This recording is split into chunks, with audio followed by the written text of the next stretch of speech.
Hello friends, study with Bhuvnesh channel में आप सभी का फिर से स्वागत है।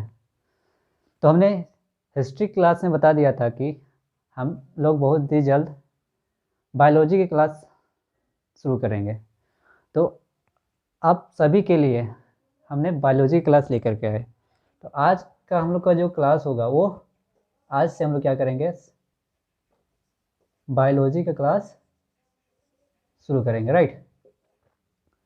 तो आज से हम लोग क्या करेंगे, स्टार्ट करेंगे बायोलॉजी, और हम लोग वन बाय वन करके बायोलॉजी क्या करेंगे, सारे टॉपिक को ख़त्म करेंगे।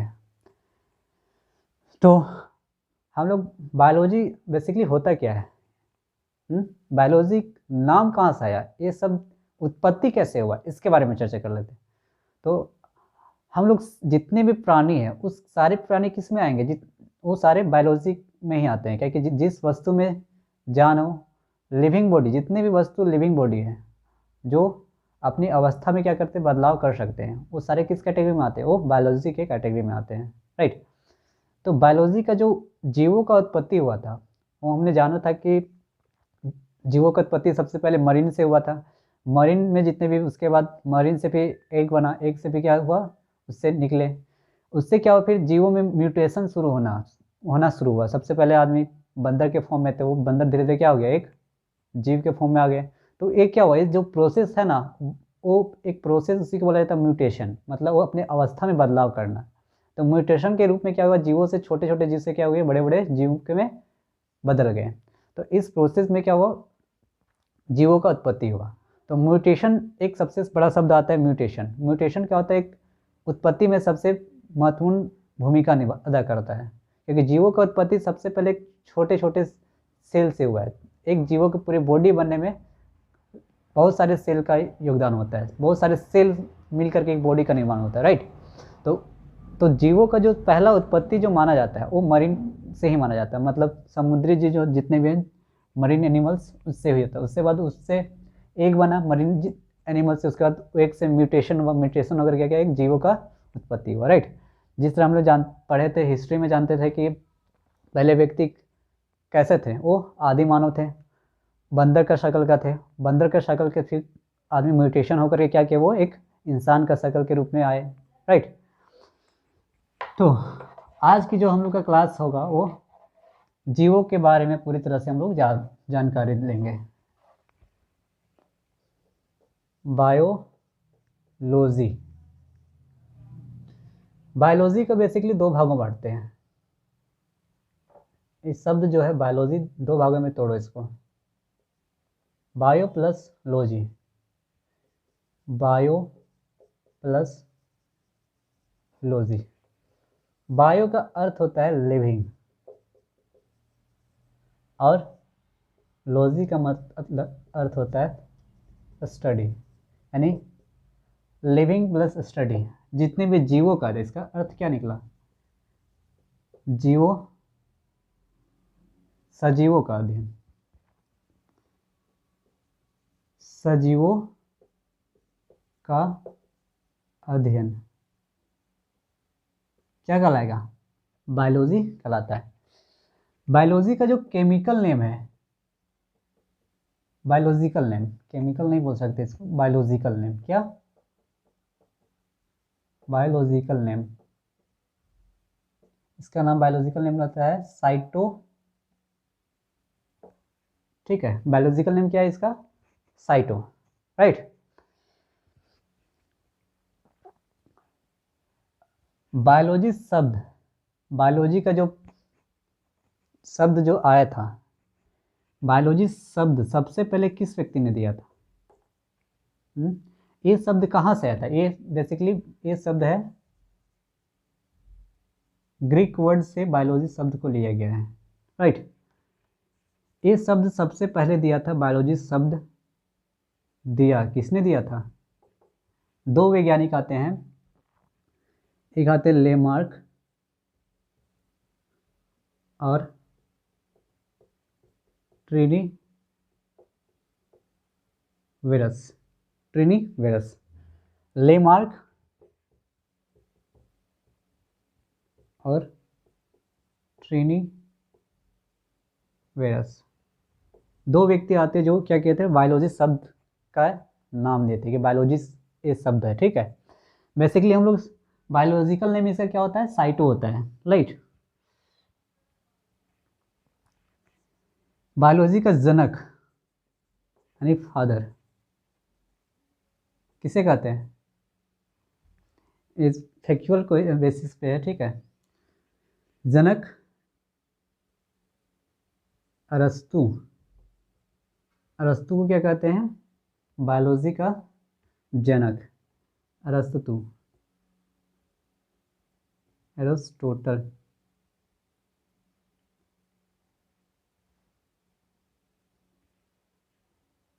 एरिस्टोटल, ठीक है।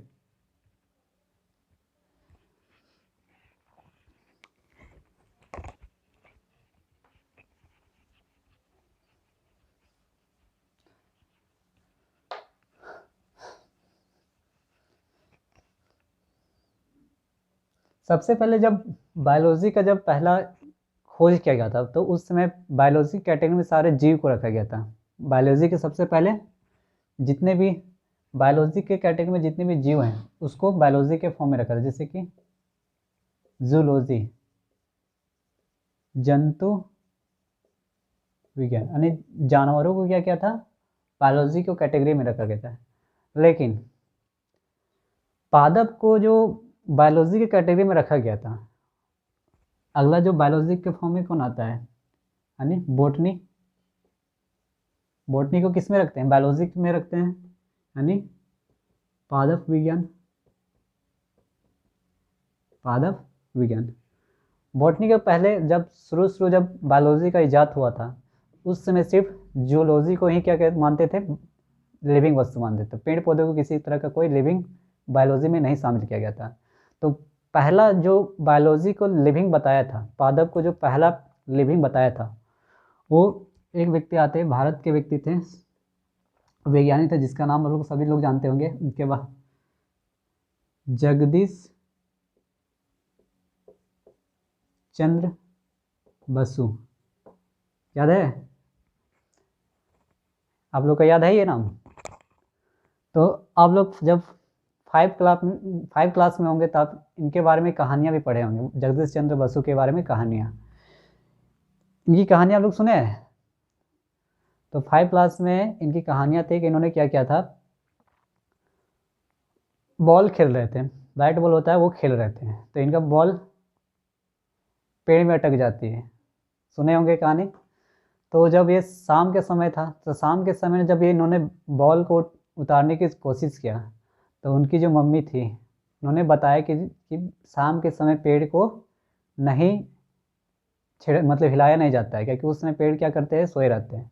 तो जगदीश चंद्र बसु जो थे, इनको मन में आया कि क्या, तो ऐसा भी हो सकता है, इन्होंने सोचा कि हम लोग जिस तरह हैं पेड़ पौधे भी उसी तरह होंगे, हम लोग सोते तो शायद उन लोग भी सोते। जगाने का अर्थ क्या है, इसके मम्मी का उन्होंने गहनता पूर्वक लिया, सोचा कि मम्मी ने बोला क्या कि पेड़ पौधे भी क्या करते, सोते, इसका मतलब क्या, इन्होंने सोचा कि क्या इनमें भी जान होगा, ये भी सांस लेते होंगे, ये भी क्या करते हैं, एक जगह से दूसरे जाते होंगे। तो इन्होंने काफ़ी ज़्यादा सोचा, लेकिन पेड़ पौधे एक जगह से दूसरी जगह नहीं जाते हैं, राइट। तो इन्होंने सोचा, तो इन्होंने देखा कि पेड़ पौधे भी क्या है, इन्होंने खोज किया। तो इन्होंने क्या बताया कि पेड़ पौधे भी क्या हैं,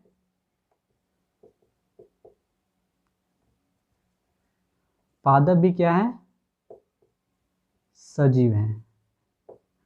अब बायोलॉजी को दो भागों में बट गया, अब जूलॉजी और बॉटनी में, राइट। तो बॉटनी का जो सबसे पहले बताने वाले व्यक्ति थे कि बायोलॉजी में जो सबसे पहले पादप में बताया गया कि पादप विज्ञान भी क्या है, वो भी एक लिविंग बॉडी है। तो सबसे पहले किन्होंने बताया, जगदीश चंद्र बसु ने। लेकिन खोज किसने किया था, बॉटनी का जो जनक माना जाता है, जनक, वो इनको माना जाता थियोफेस्टस को।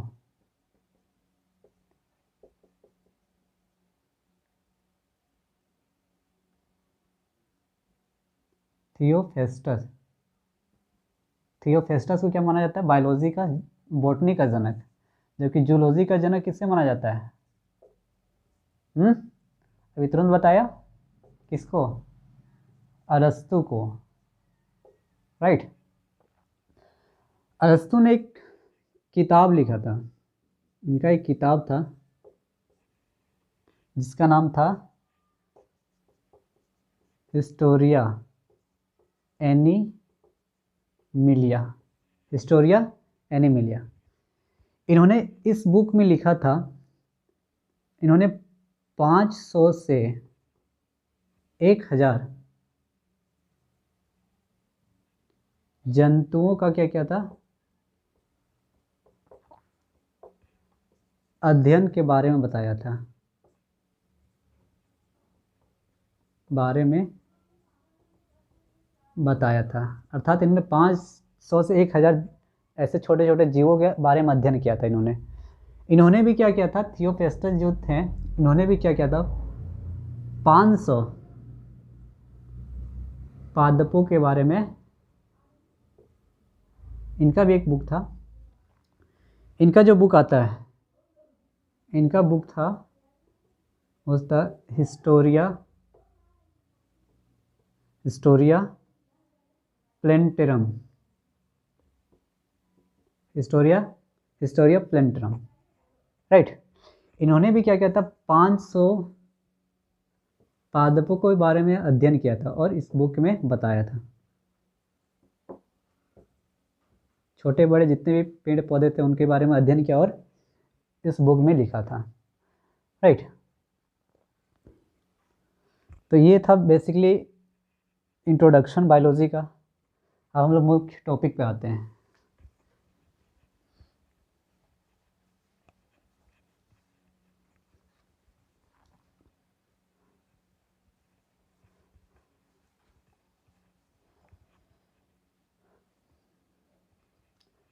आज हम लोग क्या करेंगे,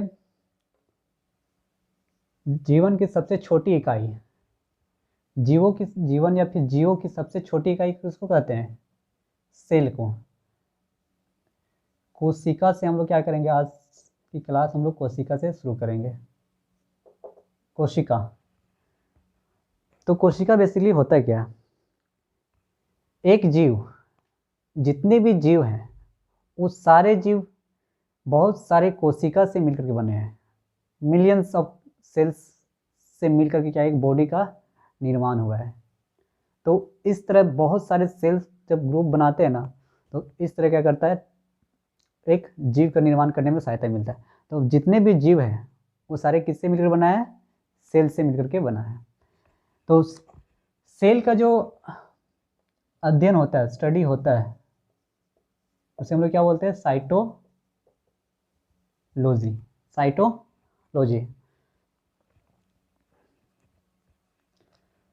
सेल, कोशिका का जब सबसे पहले जो खोज किया गया था, आप लोग सभी पढ़े होंगे 8 या 9, सभी 5, 6, 7, 8 कोई भी क्लास में, 1, 6 से 10th में कोई भी क्लास में पढ़े होंगे आप लोग।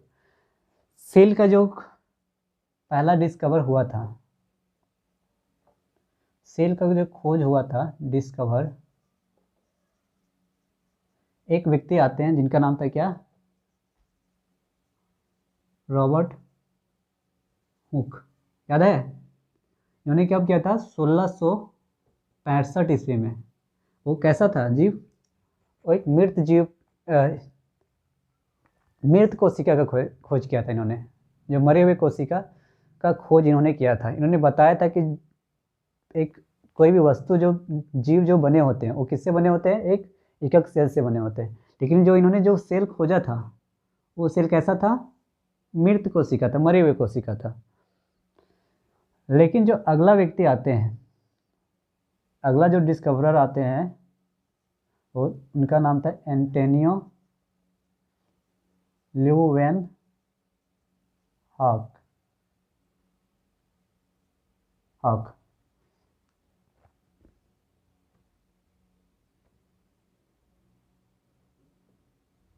एंटोनियो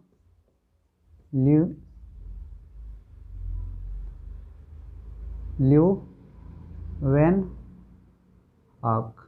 इन्होंने क्या किया था, सबसे पहले लिविंग, इन्होंने क्या किया था, लिविंग सेल का डिस्कवर किया था पहला।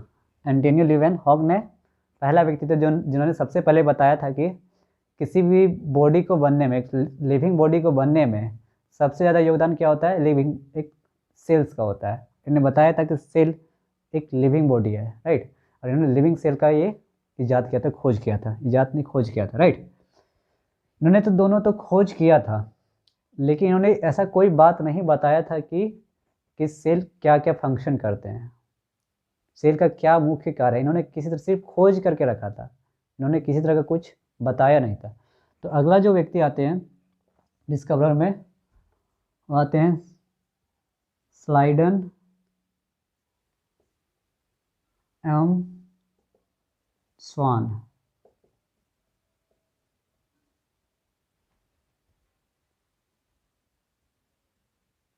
स्लाइडन एंड स्वान, इन्होंने क्या किया, सेल के बारे में पूरी तरह से अध्ययन किया। उन्हें देखा सेल के अंदर में क्या फंक्शन है, क्या करता है, कैसे ही अपना सेल को विभाजन करता है, क्या इन्होंने सारे चीज़ के बारे में गहन तरीके से इन्होंने सेल के बारे में बताया और इन्होंने एक थ्योरी दिया। और इन्होंने जो थ्योरी दिया, सेल थ्योरी के बारे में बताया, यानी सेल के पूरा फंक्शन के बारे में उन्होंने बताया, सेल थ्योरी। तो सेल का तो मृत कोशिका खोज किसने किया था, रॉबर्ट हुक ने। और जीवित कोशिका खोज एंटोनियो लीवेनहॉक। और जो स्लाइडन एंड स्वान, इन दोनों तो सेल का खोज किया था। इन्होंने सेल के बारे में किसी तरह का सेल के बारे में कुछ बताया नहीं था, लेकिन इन्होंने पूरी तरह से सेल के बारे में बताया और एक नया थ्योरी दिया सेल के बारे में, जिसे बोला जाता है सेल थ्योरी, राइट। ये तो सेल के डिस्कवरर हो गए।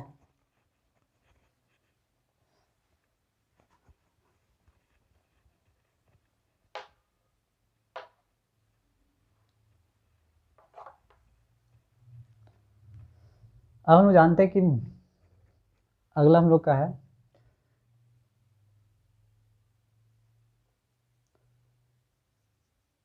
अब बताया स्मॉलेस्ट सेल, सबसे छोटी कोशिका। सबसे छोटी के कोशिका का नाम क्या दिया गया है, माइक्रो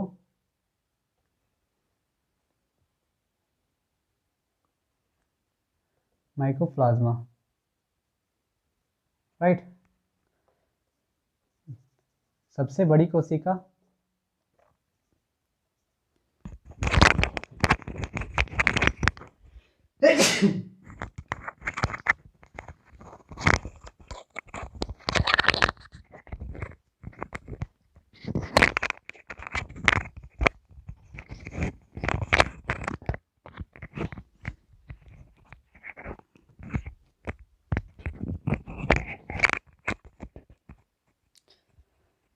जो सबसे बड़ी कोशिका होती है वो ऑस्ट्रिच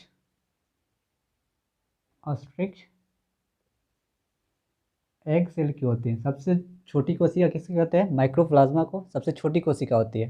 और सबसे बड़ी कोशिका कौन सी होती है, ऑस्ट्रिच का एग सेल। ह्यूमन में देखते हैं, मानव में सबसे बड़ी कोशिका कौन सी होती है, मानव में लार्जेस्ट सेल ये होता है ओवम सेल होता है। और स्मॉलेस्ट ये ऑल ओवर है, ये ऑल ओवर सबसे छोटी कोशिका माइक्रोप्लाज्मा, और ऑल ओवर में largest cell ostrich egg cell. मानव में तो सबसे बड़ी कोशिका ओवर से ओवम सेल, छोटी कोशिका स्पर्म सेल, ठीक है। और मानव में सबसे लॉन्गेस्ट सेल किसको कहते हैं, तो न्यूरॉन सेल, यानी हम लोग का जो मस्तिष्क में जो सेल पाया जाता है उसे क्या बोलते हैं, न्यूरॉन सेल, राइट। तो ये हमारे कुछ सेल के बारे में हुआ। अब हम लोग जानेंगे सेल के अंदर में क्या क्या। तो ये तो छोटी कोशिका बड़ी कोशिका इफेक्ट्स है। अब एक सेल है, राइट। सेल के अंदर में देखा, जब सेल थ्योरी दिया गया स्लाइडन स्वान के द्वारा, तो इन्होंने देखा कि सेल के अंदर में एक बीच में क्या होता है, न्यूक्लियस होता है, राइट। इसके आसपास में देखा तो कुछ बहुत सारे सेल बॉडी पाए जाते हैं। सेल के अंदर में इन्होंने माइक्रोस्कोप से देखा गया, उन्होंने देखा कि सेल के अंदर में बहुत सारे कुछ बॉडीज़ हैं, ऑर्गन्स है सेल के। और जैसे हम लोग का शरीर के जो बहुत सारे ऑर्गन्स होते हैं, हाथ पैर, ये क्या हमारे बॉडी का ऑर्गन्स है, उसे सेल के अंदर में देखा गया तो बहुत सारे ऑर्गन्स मिले, जिसे हम लोग बीच में देखा तो उसे नाम दे दिया कि nucleus, mitochondria, Golgi bodies, vacuoles देखा गया, सेंट्रोसोम देखा गया, और एंडोप्लाज्मिक रेटिकुलम, और एक था हमारा सेंट्रोसोम, और राइबोसोम, और एक लाइसोसोम। इतने तरह का हमारे सेल के अंदर में बॉडी देखा गया, राइट। तो अब हम लोग क्या करेंगे, सेल के अंदर में, अब हम लोग सेल के बारे में, जब सेल के पूरी तरह से इसके बारे में हम लोग चर्चा करेंगे नेक्स्ट क्लास में, राइट। तो आप लोगों को कैसा लगा बायोलॉजी पढ़ने में, कमेंट करके ज़रूर बताइएगा। तो हम लोग मिलते हैं नेक्स्ट क्लास में, तब तक के लिए धन्यवाद।